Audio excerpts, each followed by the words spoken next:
Well, good morning, everybody. Last week, at the end of the week, we were focusing on the risk of tropical development coming out of Central America and then getting into the Caribbean and eventually moving its way toward the Yucatan Peninsula and Cuba.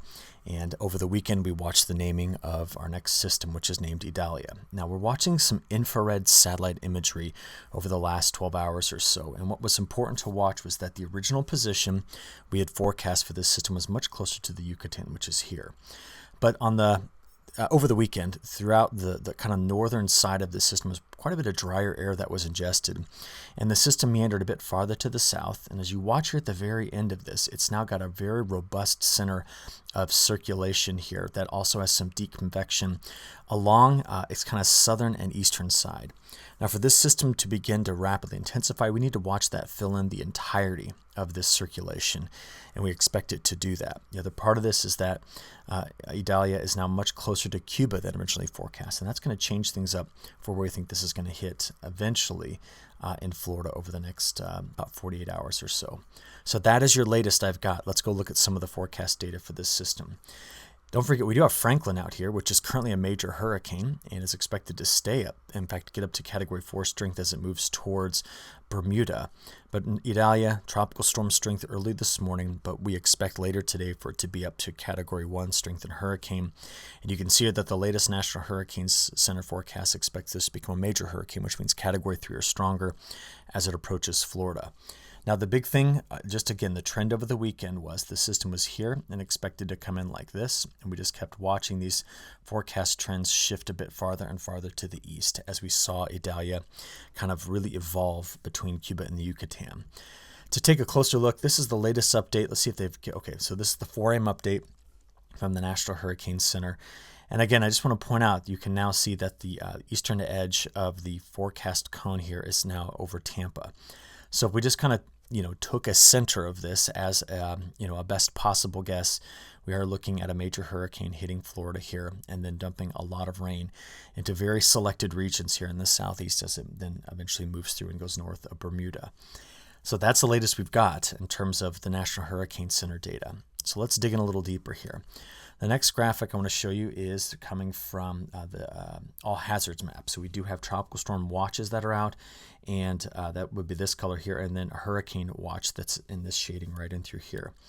The oppressive heat in the Midwest all of last week has now been reduced down to the Gulf Coast, and it is important to note that over the weekend, New Orleans measured a high temperature of 104 degrees Fahrenheit, which is just incredible to think about. We'll come back to that again in a little while. Just take a look at the west. We do have the risk here of excessive heat in the southwest. And we're still dealing with wildfire smoke, a lot of it yesterday in parts of the Pacific Northwest. But coming back to Idalia, I want to show you the latest I've got from the European model. Let's just use this to get an idea on the timing. Out ahead of this, there will be a lot of isolated storms, and this is important because there were pockets into the Carolinas and Georgia that were very dry. Take a look at this. We had storms last night in Texas and Louisiana. Some places here had not measured rainfall approaching 60 days. So we're going to watch for Idalia to show up down here. This is Monday afternoon today. As we then get into the overnight hours, this is now Tuesday afternoon and evening. So you can see the scattered storm events on the frontal boundary still sitting in this area. And here's the center of circulation for Idalia. This is 8 p.m. on Tuesday. This would now be early in the morning on Wednesday, and then we expect some sort of early morning right around sunrise, I guess, would be the expected landfall time frame on Wednesday morning. We then see that center of circulation go north of Jacksonville, come right over the top of Savannah, and then go right here along coastal South Carolina, before exiting right here around Wilmington. That would be the current projected path from the European model. All right, so that gets you out there through 2 p.m. on Thursday morning is what we're looking at here. So let's go next and take a look at some of our high-resolution models on this. This is the HAFS-A storm, basically a hurricane model. And I just want to tell you, when I animate this, the model follows the center of circulation. So not the geography, but the center of circulation. We're looking at the wind field here. So as we play this forward throughout the day today on Monday, this is Monday morning, getting to Monday afternoon and evening. Now we can play through to Tuesday morning right about here. So there's the southern tip of Florida. You saw how close it came to Cuba here. Now what I'm watching for is I'm going to watch for this wind field to make the complete kind of circle around its eye, which is of course right in through this area here. So let's play this forward starting Tuesday early morning, playing through afternoon, getting into the evening. Now we know that the ocean temperatures underneath this are approaching 90 degrees Fahrenheit, or in some places warmer than that. Plenty of moisture. Plenty of heat. The moisture is also in place. The dry air that was being entrained on the northern side of this goes away. And in addition to that, the wind shear, which was quite high throughout the Gulf of Mexico, is forecast to back off as well. So what we see is a rapidly intensifying system that the HAFS model right there is expecting to make landfall somewhere in here. So this would be a bit farther to the north and west of Cedar Key. We're looking right in through this particular area. Now remember, if you kind of trace out the track that was currently being forecast by this model, our greatest storm surge will always be on the right-hand side of the system. Remember, the flow on the other side is coming offshore. This one is coming on. So just need to be prepared from Tampa north for the potential for very, very strong winds, onshore winds, and the storm surges because of that. In fact, let's go look at rainfall first. I'm going to take you back to the European model for this. So just remember, before this gets here, okay, you can see it right there, through 8 p.m. on Tuesday, we have a lot of heavy rain from that stalled out boundary and through here, continuing to supply better lift for storms. So we could be picking up 3/4 of an inch to 1.5 inches of rainfall in this region, desperately needed in some of these places. But then we're going to play it through Wednesday, getting out to Thursday, just to see how much is expected.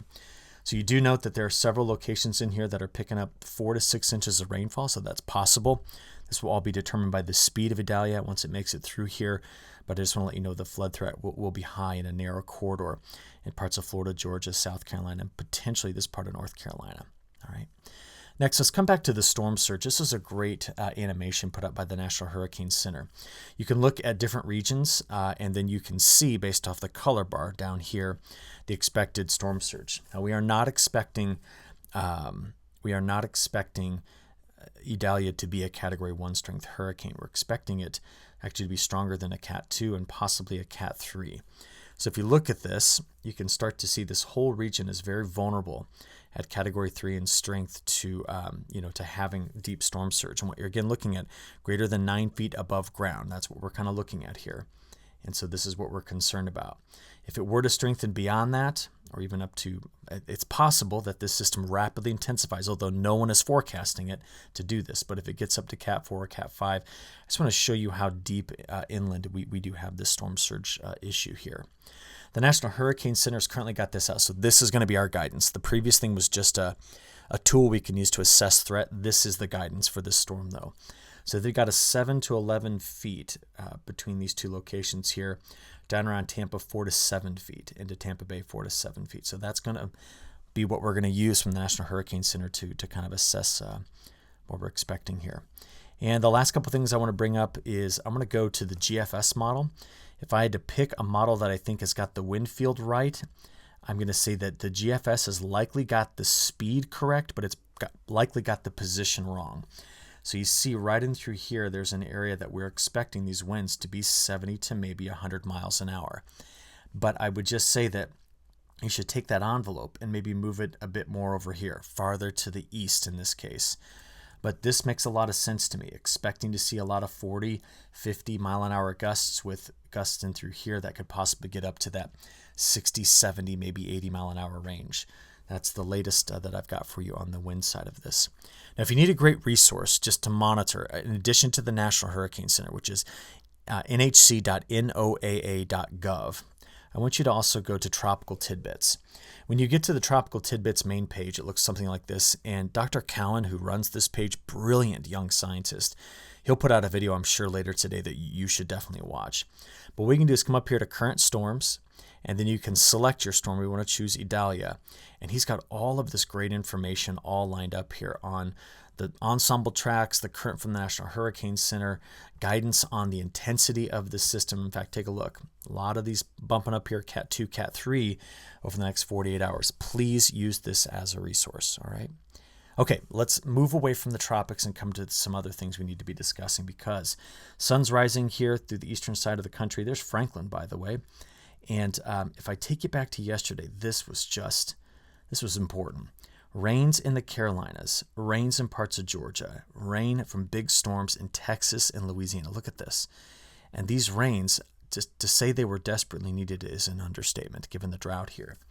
In addition to that, look at all of the wildfire smoke lined up in the Willamette Valley, one of our driest spots in the country compared to normal. But there's a lot of change coming into the west first, and I want to talk to you about what this change is going to be like, how it's going to influence the pattern as we start a new month. But before we get any farther, let's just go have a quick look at those weekend rainfall amounts. So we should have the 6 a.m. data. There it is. 6 a.m. total rainfall. The front sagged through. Look at the rain we got out of this right in through here. Now remember, some of this was from Harold, which came up like this and helped to bring in the rains into Colorado. That moisture then intermixed with the frontal boundary plus the Gulf moisture here, and that's what delivered some heavy rains right in through this corridor. We did get some isolated storms in the northwest as well, and we're going to see more of this over this week. We'll show you more of that in just a few seconds. But next, this is what we've seen looking back over the last 14 days. So it's to point out where the moisture has not been. So while we had better storms in here last night, this is trying to break not just a 14-day, but in some cases a 60-day flash drought scenario in this area. The rains you just saw me forecast for the southeast, critical in relieving some of the near-term flash drought stress. Take a look at western Kansas, extremely dry. Getting into this corridor right in through here, this is the spot where the front did not deliver the heavy rainfall. But out west in the last 2 weeks because of Hurricane Maria, or not Maria, I'm forgetting my hurricane names. Hurricane Hillary, excuse me, sorry about that. Hillary's moisture here across the western United States. We have several locations in here that are pushing 2,000 to 3,000% of normal. Meanwhile, look at the Golden Triangle. Look at this part of the Columbia Basin getting over to the I-5 corridor of the Willamette Valley. Very, very dry. And that's not to ignore other places, but we're just kind of pointing out a few of the regions we got to watch carefully. This is what the month-to-date precipitation ranks look like. And again, it's just important to see how many climate reporting districts have seen extreme, variations in rainfall. Many of them top 5 in the west. Extremely wet here throughout early August, right here in this region. Same thing for New England. But to show you the importance of those rains we've got coming in here and here, plus the rains coming into Florida, this has been one of our driest regions in a very, very long time. Next, newest Drought Monitor released last week, of course on Thursday, showed drought deepening in this region, drought deepening in the Pacific Northwest, and regionally deepening here in parts of the Midwest. But I want to take you from there and show you the latest 40-inch or 100-centimeter soil moisture data. And why I'm concerned about this, especially on the headwaters of the Mississippi, even parts of the Missouri River, and then down throughout parts of the southeast and the south, is that we're looking at some of our major river systems and also some large and productive agricultural land with very, very dry soil. So we need to see how the rest of this summer through fall and winter can help revive some of this before this soil begins to freeze over. My biggest concern is the same one we had last year, and that is that the Mississippi River, I always like to measure this at Memphis, okay, is right now back to let's get back in there, back to 4.15 feet below low level. So the river is kind of dangerously low at this time and very vulnerable to a fall drought. So let's watch this all very carefully as we progress forward. All right, what's going on synoptically? Well, we have this high over low setup in the west right now.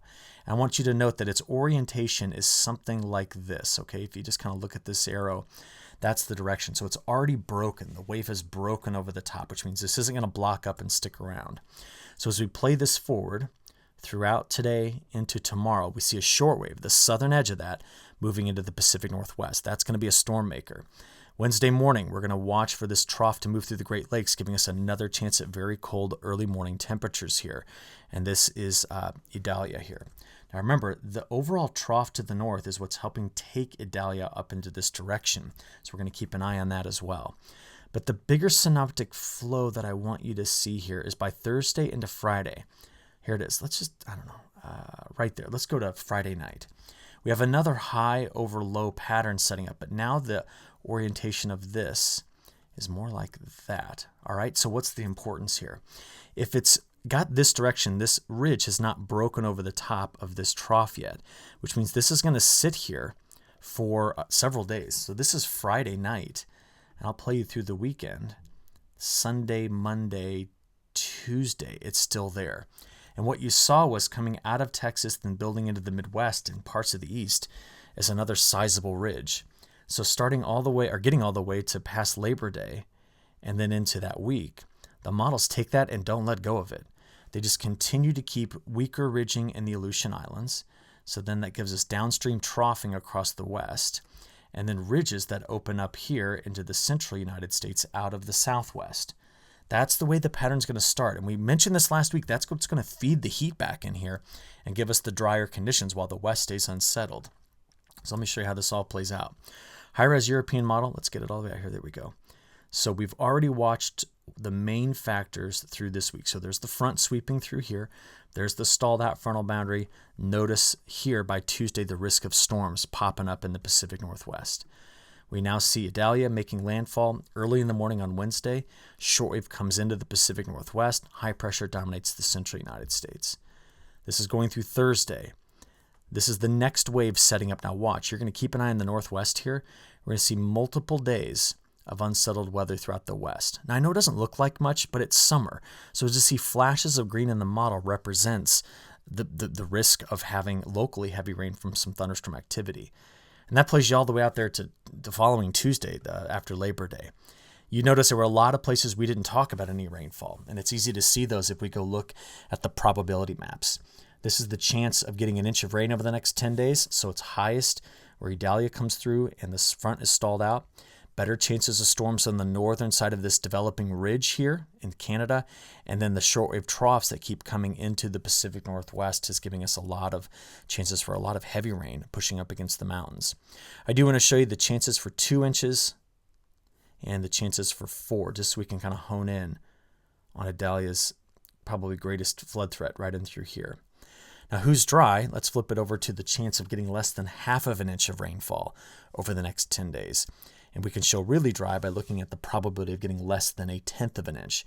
So big section here of the plains and the Midwest are going over very, very dry in this pattern. This is expected. This is very dry for this point in early September. All right, from there, what about week 2? The latest updates we've got is that the pattern, as you saw, wants to stay like this. So broader ridging in this area, deeper troughs in the Northwest. And so all 3 models are picking up on the same outlook going out there into week 2, which would get us out to September the 10th. On the temperature side of it, this is the month-to-date temperature ranks, and it's important to note that every climate reporting district in Florida is currently experiencing its warmest on record. Idalia will cool some of this off. But you can see southern Mississippi, Alabama, look at all of Louisiana and Texas right now on pace to have either the hottest or second hottest on record for each of those states. We've been extremely hot up the West Coast as well, and it was only last week that brought these numbers back up to the warmer side of the distribution here, given the fact that most of August was cool in that area. Well, I do want to show you an interesting animation. This is about to reset here. Let it reset, so watch this go to the 22nd. There we are, the 21st. Every dot you see here represents the approach to a record high. If there's an X, a new record high was set. And this is every day, going back to the 22nd. Now you see how much heat came into the central United States, but was suppressed by the cooler weather at the end of this animation over the weekend. I want to point out that on Sunday morning, we did have parts of the UP of Michigan right in through here touch freezing. So that would be our first frost outside of the mountains so far this year. Kind of crazy to think about that. But the temperatures are a bit on a rebound right now. This is today's forecast highs getting into tomorrow. So that front still sagging in through here, keeping it cooler. But as we play from Tuesday into Wednesday, that's our next shot at cooler air. So keep an eye again on the UP. But after that, cool comes west. Heat comes into the Midwest. Ready? This is now getting into Thursday. That's all rain-cooled air here in cloud cover. This is Friday, getting into Saturday and Sunday. So moving into Labor Day weekend, the west cools off in a major way with that trough. The central United States gets very, very hot again. This is the same kind of magnitude of a heat wave, but we're just now 2 weeks later. So when we get these temperatures being as warm as they were compared to average, it's now only taken us up into the mid-90s and through this area, but still triple-digit heat in the central plains of the U.S. This was pretty well forecast by the models, and we're now seeing it here again in its duration. That's out day 5 through 10, which gets you through the 7th of September, And this plays all the way out there to September 11th, and we keep that around for a while. Now, I'm going to get out to the long range finally in this forecast, but I'm going to tell you something. This is an area that I expect the whole front half of the month of September and possibly beyond to have warm conditions. I expect this to make a shift toward mid to late month. I don't expect it to last all month. I expect it to start to move around. And some of my evidence for that comes from some indications from our longer range forecasts, although I was a bit surprised by what the Climate Prediction Center put out for the September 9th to September 22nd forecasts. I can't really make a lot of sense out of this. And what I mean by that is not saying that they're senseless, not even close. I'm just saying I saw a little bit different pattern evolving. So I was thinking that after the 22nd is when we'd start to see better chances of cooler weather here. They've got it coming in earlier. I think this whole area stays warmer longer in the forecast than what we see. I don't think that the Pacific Northwest stays wet as long as this is suggesting the 9th to the 22nd. And I would have guessed drier conditions in through here to last longer until the very end of the month that I expect drier conditions in this area. And I'll just give you some support for that on my end. I see this happening. So the MJO was over here in the western Pacific. It's now bumping out over here to the maritime continent, which means it's coming out toward Australia. And what that means is if we see the model behaving like this, so take a look. This is the MJO movement. So right now back into here, moving to phase 4, 5, and 6, coming back out to phase 7, 8, 9 after September 11th, okay? That's when it gets here. That this transition tends to put down suppressing motion over, Central America, the Caribbean, the Gulf, the United States, and also South America. So this does a couple things. This repositions some of our main features like the subtropical jet. This repositions the suppressing motion over South America. This repositions the activity in the Atlantic as well, putting a bit of a lid on it. So even though we're really active right now in the Atlantic with tropical systems, I don't expect it to jump back up in terms of activity like this until we get after this happening. So that would be after September 11th. So the second half of the month of September will be very active if the MJO plays a major role in that, because the ocean temperatures are certainly helping out. Very warm here still. Negative PMM squashed.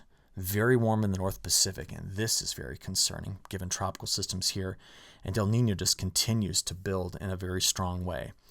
Now thinking about that, the Southern Oscillation Index, which bottomed out a week ago, came back up a little bit, but it's still well below the threshold for El Nino, and it's expected to start to drop back off again. So why am I saying my forecast is a bit different from the Climate Prediction Center is? History is what I'm going to use for this, and late September rains tended to be coming into this area. Okay, that's what I want to watch, late September rains into that region. Until then, I'm not expecting it, but we're still going to watch out for that. Now, we're about to finish one month and start a new one, and it's a Monday, and I know a lot of you want to see that long-range forecast updated. So this is my forecast for the precip late September. This is what I think it's going to do for most of September in terms of temperatures. I am expecting, this makes a lot of sense to me, for a lot of warmer air to be in place here throughout the month of September with near normal or cooler at times in the west. And we're certainly seeing that in the near term, but I think that's going to last a bit longer than currently forecast. Now, here's your quick review on the long-range models, because you're going to start to update one by one over the next week to 10 days. So the September, October, November forecast. The drier risks begin to show up first in the Pacific Northwest. Could we be stormier in through this corridor? Yes, I don't think this is right in through here, though. Let me back this up with the newest update from the National Multimodal Ensemble. Strong signals here in the Pacific Northwest with where the dryness is expected to be. But now you see more near normal precipitation inside of that area that I just circled. And this came out from the IRI multimodal group. And this is why I think this area has better chances of staying wet in these two spots. The big difference here from the IRI in addition to that is that it is not forecasting the Pacific Northwest to be dry. So that's your September, October, November outlook on the precipitation side of things. So this is what I want to keep a very close eye on. Last thing to cover for you today. Sorry, we got a lot today. The newest update globally. Let's start in Europe. Very stormy forecast for much of Europe, much of Russia, this side of Russia, looking drier. Indian monsoon fizzled early this year, and it continues to show up drier. So was China right now, very dry at this point. A lot of tropical cyclone activity here, though, in the Western Pacific. I'll come back to that in a second. As Australia comes out of winter and heads towards spring, spring rains are critical for a lot of the crops. They are forecast to be drier. And if you look over here in the Americas, we see that this is the dry signal in the central U.S., but there's a wet signal over much of Brazil and Paraguay, Uruguay, and Argentina. These are not yet monsoonal rains coming in here, and it is only 18 days before they are allowed to start planting. So we need to watch this situation carefully to see how much moisture is recovered. Okay, coming back to one last thing, take a look at the wind field right now over by China and the Philippines and Japan. You can see there are multiple circulations indicating a lot of tropical cyclone activity. They call them typhoons, of course. And we are now entering that time of year where should one of these curl over Japan and race on up here and get into the Gulf of Alaska or the Bering Sea, it can have a major influence on our pattern.